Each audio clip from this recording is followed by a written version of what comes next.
Hello friends, this is the dashboard of the Galla app and today we learn about purchase bills. Purchase bills, also known as purchase invoices, are basically documents issued by sellers to buyers detailing the goods or services purchased. So they basically include information such as item description, quantities, prices and total amounts due, serving as proof of the transaction. So if you want to create new bill, you'll click on this. Select the subject, vendor name. Also note that the fields that are marked in red are the compulsory ones, so make sure that you do not miss on filling these details. Invoice number, okay, purchase date, stage that it is created or approved, address, city, state, postcode. You have to fill all these details.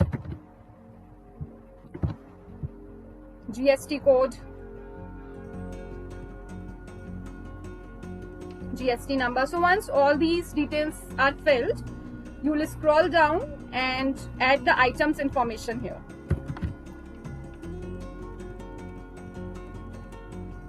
You can add as many as items you want here. There is no limit to it. Okay. Now, if there are some additional comments or terms and conditions, so you can add those here. Like, this is valid for 50 days from the date of issue. Or whatever, based on your business module, you can add the terms and conditions here. Okay, once this is all done, you will click on Save. You have successfully added the purchase bill. See, we have just added this purchase bill. So this is done. Now let's say you want to delete this. So you will click on this delete button and it will be deleted. Done.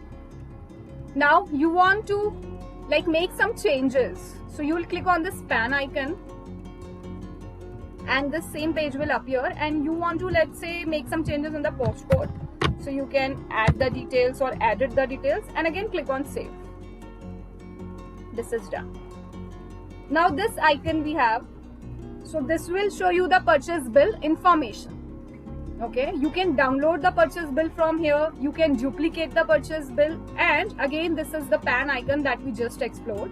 It will take you back to this page and you can make changes here if there are any changes required.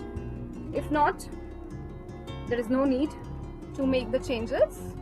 Alright, now once this is done and we have explored these three icons, now we have this export option. So you can export it as Excel or CSV sheet. Let's say we are exporting it as CSV sheet. So we'll click on this and see the sheet will be automatically downloaded and exported to your desktop. Then we do have filters over here. Okay, so this filter you can use to get the best view of your data based on the date range. So you click on the calendar and you can just select the date range, let's say from 19th of May to 17th or 18th of June is what I want to see the data. You click on apply, select the date range and click on apply. So it will show you all the information as of now, because this is a sample, so there is no data available. So if you want to see the data based on some period or based on some dates, so you can use this filter option. Alright, so that's how you can create new purchase bills, and hope this helps. Thank you.